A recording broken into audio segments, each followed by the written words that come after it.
गट्टा चक्र में आपका बहुत बहुत स्वागत है। सबसे पहले आज का एजेंडा।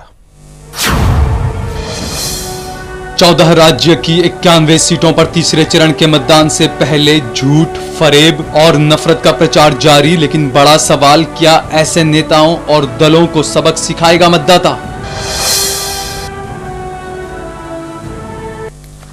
हमें तो लग रहा है कि शायद मतदाता जिस तरह से वोटिंग कर रहे हैं त्रिपुरा में, आसाम में, नागालैंड में, मणिपुर में, जिस तरीके से जिस तादाद में लोग आ रहे हैं, ज़रूर मतदाताओं ने ये तय कर लिया है कि ऐसे नेता और दल जो झूठ का प्रचार कर रहे हैं, जो फरेब कर रहे हैं, नफरत फैला रहे हैं, ऐसे नेताओं को सबक सिखाने के लिए शायद जनता ज़्यादा तादाद में, मतदाता ज़्यादा तादाद में वोट डाल रहे हैं। आज शुरुआत करेंगे अपने कार्यक्रम की समाजवादी पार्टी के नेता आजम खान के उस झूठ के बयान से जो उन्होंने दिया है। आपको दिखाते हैं उन्होंने क्या बयान दिया है और उस पर कायम है और लगातार कह रहे हैं कि हमने सिर्फ जो बयान दिया है उसमें कोई गलती नहीं है, उसमें कोई झूठ नहीं है, कोई गलत बात नहीं है। आप सुनिए आजम खान के उस बयान को। कारगिल की पहाड़ियों को फतह करने वाला कोई हिंदू नहीं था, बल्कि कारगिल की पहाड़ियों को नाराए तकबीर, अल्लाह अकबर कहकर फतह करने वाले मुसलमान फौजी थे। उसमें कोई हिंदू नहीं थे, उसमें मुसलमान भी थे, वो हिंदुस्तानी थे। हिंदू, मुस्लिम, सिख, ईसाई तमाम जो जवान थे वो शहीद हुए। आजम खान के इस बात को राजनीतिक जो अन्य उनके विरोधी दल के नेता हैं, जो विरोधी नेता है, उन्होंने क्या कहा है पहले वो सुन लें आप। सबसे पहले आपको हम दिखाते हैं आनंद शर्मा, कांग्रेस पार्टी के प्रवक्ता, उन्होंने क्या कहा।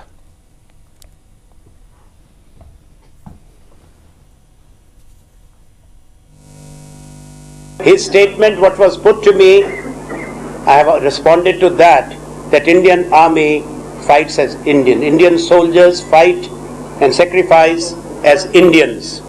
Indian army cannot be divided on religious or communal lines. Bharat की सेना सांप्रदायिक हिंदू या मुसलमान में बांटा नहीं जा सकता, ये कांग्रेस पार्टी के प्रवक्ता कह रहे हैं। लेकिन आजम खान कायम है। क्यों कायम है, किस लिए कायम है, लेकिन पहले आप देखिए बीजेपी के सुधांशु त्रिवेदी क्या कह रहे हैं। उत्तर प्रदेश सरकार के वरिष्ठ मंत्री श्री आजम खान के द्वारा कारगिल युद्ध के शहीद सैनिकों के बारे में जिस प्रकार की सांप्रदायिक टिप्पणी की गई है, वह चुनाव के समय तथा कथित सेकुलर दलों के द्वारा सांप्रदायिक राजनीति की पराकाष्ठा को दर्शा रहा है तथा यह राष्ट्रीय सुरक्षा और स्वाभिमान के साथ भी चुनावी वोट बैंक की राजनीति करने का एक घृणित और घातक उदाहरण है। इसके साथ ही साथ यह भारतीय सेना की गरिमा और हमारे सैनिकों की वीरता और शहादत का भी अपमान है। जो भी शहीद हुए वो तमाम हिंदुस्तानी थे, भारतीय सेना के शहीद थे। लेकिन आजम खान क्या कह रहे हैं वो आपको हमने सुना चुके हैं। हम आपको नकवी साहब क्या कह रहे हैं वो भी आप सुन लें। उनका हमने जो है वो उत्तर प्रदेश सरकार के मंत्री हैं आजम खान साहब, और उसके साथ ही साथ और भी जो लोग हैं उनके बारे में भी हमने ये बात कही है। और उससे भी महत्वपूर्ण है कि हमारे जो शहीद हैं, जिनकी शहादत पर पूरा देश नतमस्तक होकर के सलाम करता है, उस शहादत को भी सांप्रदायिक रंग देने का षड्यंत्र किया गया। निश्चित तौर से ये अपराध तो अक्षम्य अपराध है। ऐसे अपराध को देश कभी माफ नहीं कर सकता कि जब देश का हमारा जवान जो है वो शहादत देता है तो न हिंदू होता है, न मुसलमान होता है, न सिख होता है, न ईसाई होता है।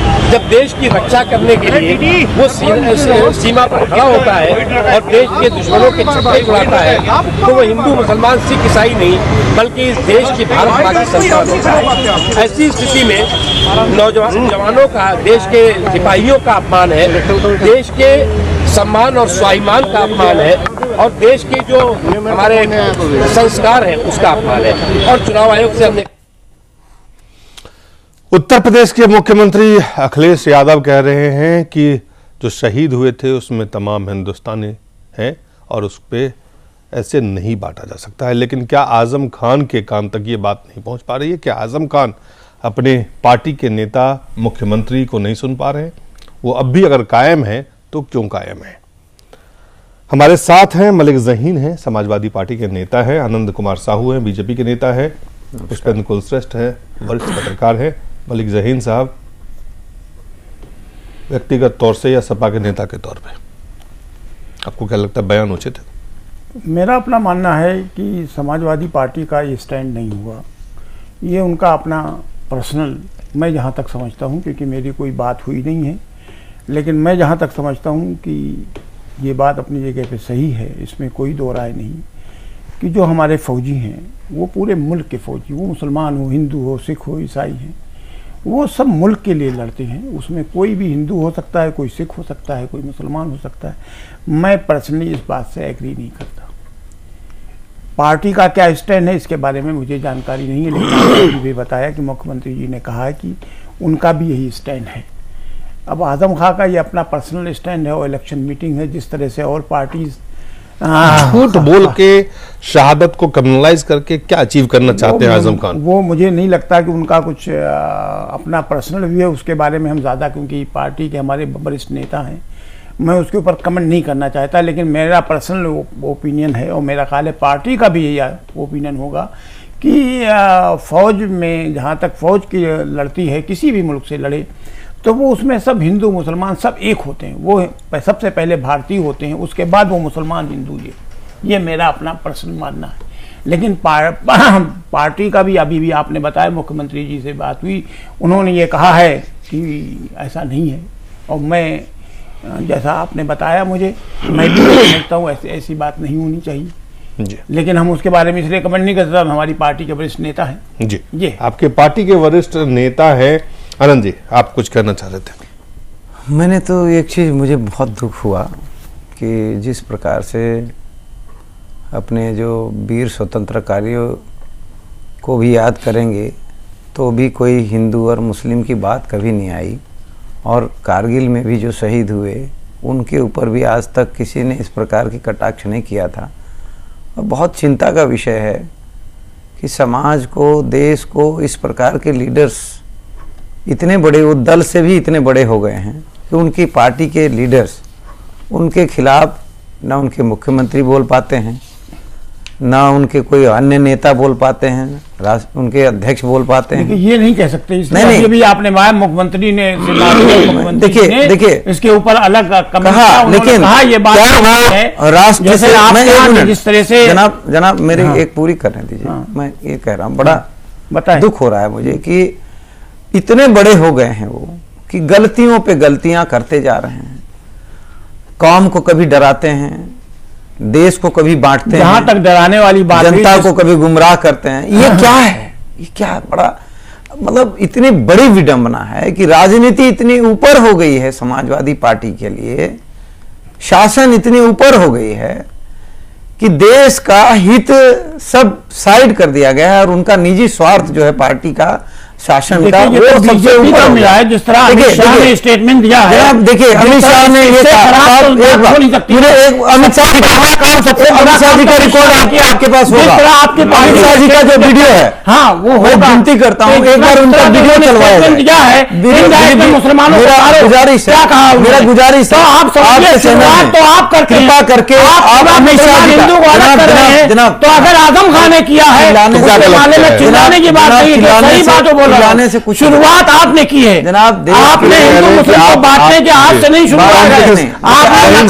आपने नेता को अपने साथ रखा जिसका काम है मुसलमानों का खिलाफ में नाट्य खिलाफ बोलो। इस मुल्क में 20% मुसलमान रहते हैं, आप उनको अलग करके कैसे कर सकेंगे? तो चिल्लाएंगे नहीं, मैं अपनी बात कह रहा हूँ, मैं अपनी बात कह रहा हूँ। जिस तरह से मसला है करके जिस तरह आप लोग धमका रहे हैं, इसमें आप लोग ओपन कर रहे हैं, उनके अधिकार के छोटे नेताओं को बोल रहे हैं। मैं तो प्रैक्टिकल मसला रहा बीजेपी का बोलते हैं, पर्दा डाल जिस तरह वहाँ पे मुजफ्फरनगर में आपने राइड कराया, आप गलत नहीं कर रहे। मुजफ्फरनगर में आजम साहब ने राइड कराया, बीजेपी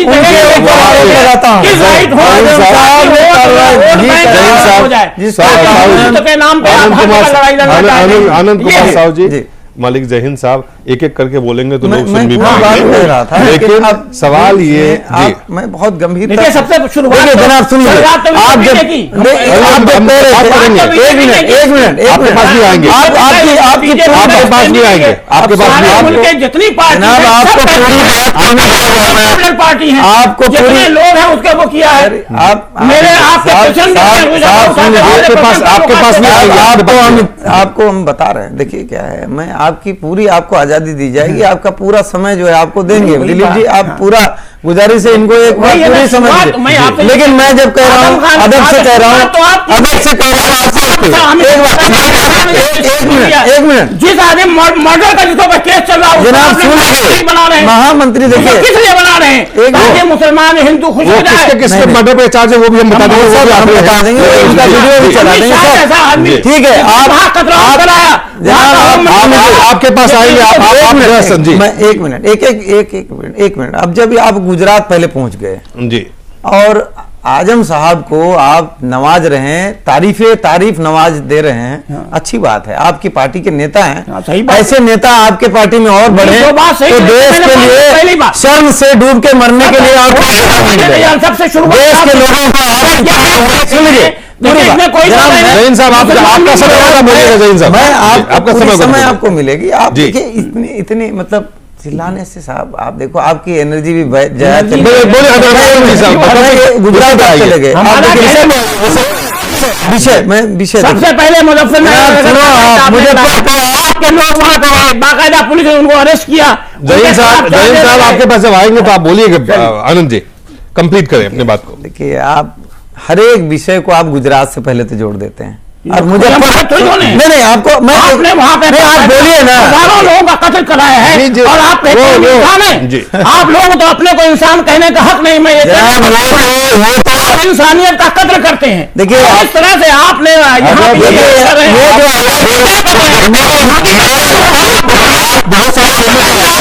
आपके मैनिफेस्टो आप जो गाली आपका मैनिफेस्टो एक भी जहीन साहब आप सुनने की क्षमता रखें, फिर बोले जी। देखिए अगर ये बीच में बोलेंगे तो इनका वॉल्यूम कम कर दीजिएगा ताकि मैं बोलूंगा आपकी बात, क्योंकि इनकी टेन्योर आएगा तो ये बोलेंगे, मुझे ये आग्रह करना है, क्योंकि देखिए हमारा पक्ष आप रखने दें। आजम साहब को क्या जरूरत पड़ी थी कि शहीदों का अपमान करें, देश को गुमराह करें, समाज को बांटें। आज इन्होंने आरोप लगाया अमित शाह जी वहां कत्लेआम करा दिया, इन्होंने ये आरोप लगाया। मैं ये पूछना चाहता हूं आज इसी मंच से एक बहुत ही गंभीर विषय पर कि हमारे शांति प्रिय चाहने वाले कौम और जो शांति प्रिय चाहने वाले पार्टी के नेता शांति प्रिय लोगों को जिंदा ट्रेन की बोगी में डालकर क्यों जलाया, पहला एक सवाल। आप दूसरा विषय आज आजम खान साहब को क्या जरूरत पड़ी थी कि क्या उन्होंने इस वक्तव्य में कहा, पहले तो कारगिल का विषय को इतना बड़ा राजनीतिक तूल देने की क्या जरूरत पड़ी। दूसरा विषय उन्होंने जो शब्दों का चयन किया कि एसिड डाल के मोम की तरह जला देते हैं, इन शब्दों का क्यों प्रयोग कर रहे हैं। अमित शाह जी ने एक ही बात कहा था, मैं सफाई इसलिए दे रहा हूं, सवाल उठाया गया है, अगर मैं नहीं कहूंगा तो कहेंगे कि ये भाग रहे हैं। तो उन्होंने ये कहा था कि आज जो लोग गोली डंडा की बात किए हैं उनको हमको गोली डंडा की देने की जरूरत नहीं है जवाब। आज बैलेट का युग है, जो आज आपके साथ जिस तरह से भेदभाव किया जा रहा है, बैलेट के माध्यम से, वोट के अधिकार के माध्यम से इनकी शक्ति को नष्ट कर दिया जाए, वही इनके लिए जवाब होगा, वही आपका बदला होगा। पुष्पेंद्र जी, पुष्पेंद्र जो अहम सवाल है, देखिए जैसे जैसे चुनाव के एक चरण, दो चरण, तीसरे चरण में हम पहुंच रहे हैं, कुछ नेताओं के भाषण, भाषा, शब्द चयन, विवाद, नफरत, झूठ, ये उनके चरित्र का, उनके दल के जो प्रचार सामग्री है उसका हिस्सा बनते जा रहे हैं। इसके पीछे क्या लगता है कि महज सिर्फ और सिर्फ वोट को पोलराइज करने की सोच है? मैं समझता हूं कि दिलीप, अब इसमें कोई बात ऐसी छुपी नहीं है कि इन सब बयानों के पीछे वोट का पोलराइजेशन के अलावा कोई Is it the only thing? नहीं, फौरी तौर पे इससे आजम खान को क्या फायदा होगा? अगर वो जो बात कह रहे हैं, आप दो चीजें फायदा क्या होगा? आप दो चीजें देखें, क्या सियासी फायदा आजम खान को होने वाला है? आप देखें कि इस वक्त समाजवादी पार्टी की जो भी कुछ दुकान है वो उत्तर प्रदेश में है जी, और मुजफ्फरनगर के दंगों के बाद जिस तरीके से पूरी पार्टी घिरी है, सुप्रीम कोर्ट ने जिस तरीके के उनके ऊपर ऑब्जर्वेशन पास किए हैं, उनके मुंह पे कालिक पुछ गई है। और वहां जाने के बाद उनको लगता है कल मुजफ्फरनगर में वोट डाले जाने पूरी दुनिया को पता है। अब उनके पास ये नहीं है कि जिस मुलायम सिंह साहब, अखिलेश साहब और ये सेकुलर समाजवादी पार्टी जिन मुसलमानों के दम पर वहां चुनाव जीतती रही है, जिनको ये कहती रही है कि उनकी वजह से वो हुकूमत में है, आज वो बहुत बड़ा वर्ग उनसे नाराज है, उनकी अपनी हरकतों से नाराज है। लिहाजा आप जब इस तरीके की भाषा बोलते हैं तो उन लोगों को जो बेचारे बहुत ही मजलूम हैं, जिनको गरीबी के बुरे हाल से जूझ रहे हैं, दंगों के कैंपों में रह रहे हैं, आप ये मैसेज देने की कोशिश करते हैं कि हम आपके जो हैं बहुत बड़े ठेकेदार हैं और उनकी ठेकेदारी कम हो रही है, उसके चलते ये बात कही गई है। मेरा सवाल यह है कि आजिम खान जो है वो बेसिकली पैदाइशी फेनेटिक है। आप उसकी बैकग्राउंड में जाइए, ये वही आजम खान है जो आज से कुछ साल पहले इसका बयान था कि वीर अब्दुल हमीद नाम की कोई चीज ही नहीं है, ये हिंदुस्तान की सरकार ने सेकुलरिज्म साबित करने के लिए वीर अब्दुल हमीद की एक कहानी सुना रखी है। मेरा कहना यह है कि आजम खान के सारे बयानों में आप देखें कि वो इस बात पे कभी उनका कोई लेना देना नहीं होता। वो जो सूडो सेकुलरिज्म की जो चादर है वो कई सारे मुसलमान नेताओं ने अपने चेहरे पे डाल रखी है, वह वो कांग्रेस में हो, वो बसपा में हो, वो सपा में हो, और जब भी कोई ऐसी बात होती है जिस तरीके से मलिक जीशान साहब ने उनको कहा कि साहब मैं इस बयान के साथ रही हूं और ये पार्टी की लाइन भी नहीं होगी, ये भी बता दिया पार्टी के। लेकिन मैं ये पूछ रहा हूं अखिलेश यादव से कि अभी कुछ दिन पहले अमित शाह ने एक बयान दिया था और वो जो स्पीच उनकी चल रही थी उसका कुछ हिस्सा इस वक्त इलेक्शन कमीशन के पास है। उसमें लोगों को बदला करके समझ में आया कि बदला लेना है, आगे का मुझे नहीं पता, उसकी शिकायत भी हो गई, 2 FIR भी हो गई और इलेक्शन कमीशन देख भी रहा है। लेकिन पूरे मुसलमान नेताओं ने अब रेस्पेक्टिव ऑफ पार्टी सबने कहा कि देखिए साहब ये बदला लेने की बात कर रहे हैं, यही पार्टी की सोच है, ये मोदी के मेंटर हैं, यही मोदी चाहता है। सारे लोगों ने बगैर कहे पूरी अमित शाह की बात को, पूरी पार्टी, पूरी संघ को साबित कर दिया। लेकिन यहां एक मुसलमान लीडर के नाम से चर्चित है, पार्टी के अंदर है, नंबर 2 की हैसियत में रखता है, उसके नुमाइंदे आपके टेलीविजन में ये बैठ के कहते हैं कि ये उनका बयान होगा, पार्टी का बयान नहीं है, अधिकृत बयान नहीं है। तो जब पार्टी कालिक पुतने वाली हो तो कहें ये अधिकृत नहीं है, और जब पार्टी को फायदा हो रहा हो तो कैसा, वो तो बड़े लीडर है मुसलमानों के। ये सवाल मेरा कहने का ये है कि अमित शाह के बयान को अभी आपके पास आ रहे हैं, अमित शाह आपके पास आ रहे हैं, सवाल बहुत समय है, ऐसे दोस्त का समय, आपको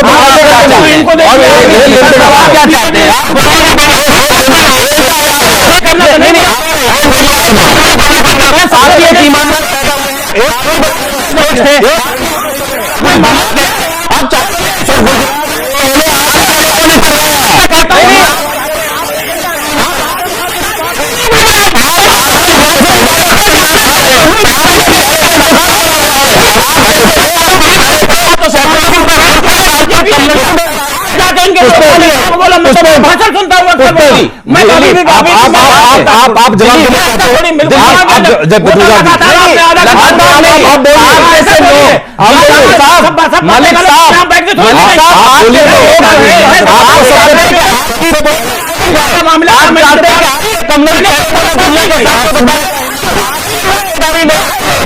नहीं बताना चाहते, आप आपके चेहरे में है, आप जहन करके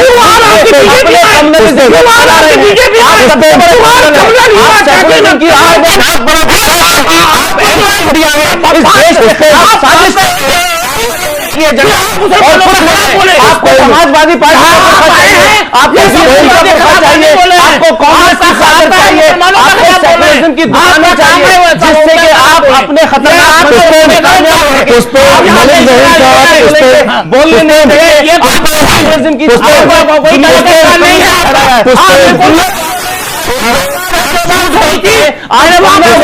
आपको मौका चाहिए,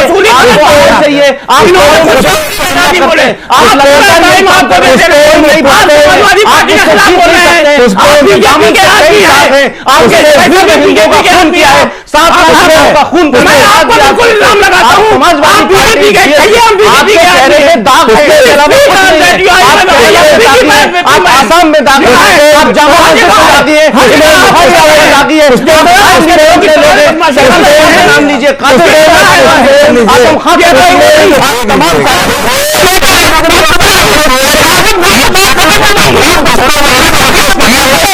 आपको सिर्फ सेकुलरिज्म की आड़ चाहिए, आप सेकुलरिज्म की आड़ में आप कम्युनल एजेंडा आप लेफ्टिस्ट में जाएंगे, सभी आप यही करते हैं। पुष्पेंद्र मलिक जहीन साहब जवाब देना चाहते हैं।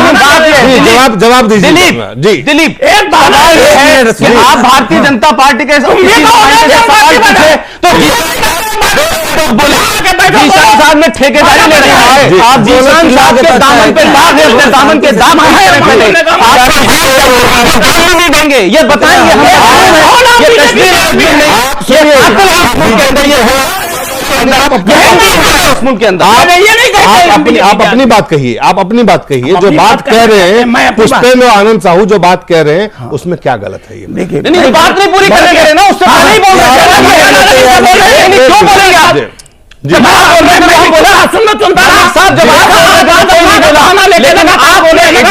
लगातार बोल रहे हैं समाजवादी बोलेंगे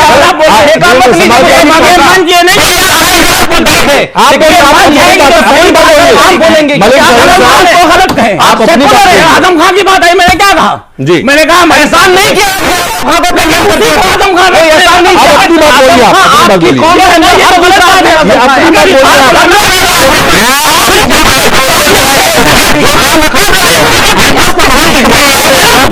क्या कर दिया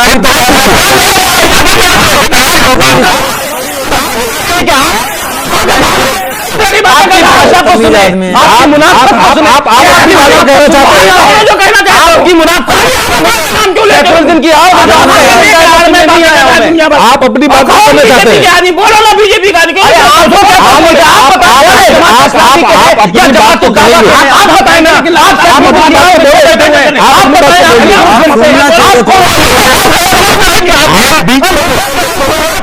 तो तंजीम के आदमी है, आप बताए ना, आप हमसे पूछ रहे हैं, आप नाम लेकर दुनिया के जमात इस्लामी के हैं, सुन्नी के हैं, इंडियन मुजाहिदीन, आप बताइए ना, आप बोलो। सवाल ये मुझसे मत पूछिए, आप जो बोलेगा उसमें बोलते चले जाएंगे। सुने, आप बड़ी मोहब्बत आजम खान का आजम पार्टी कैसा है? मोदी से पूछो, इन लोगों का आप जैसे लोगों ने किया है लोगों को खत्म करने के लिए आजम खान जैसे लोगों को आप बोले, अपनी बात बोले भाई, वो बोलने देगा तो आप बोलने देगा। आपको तमिल देखिए, आपने कहा टेलीविजन सीखिए, ब्रेक के बाद वापस आते हैं।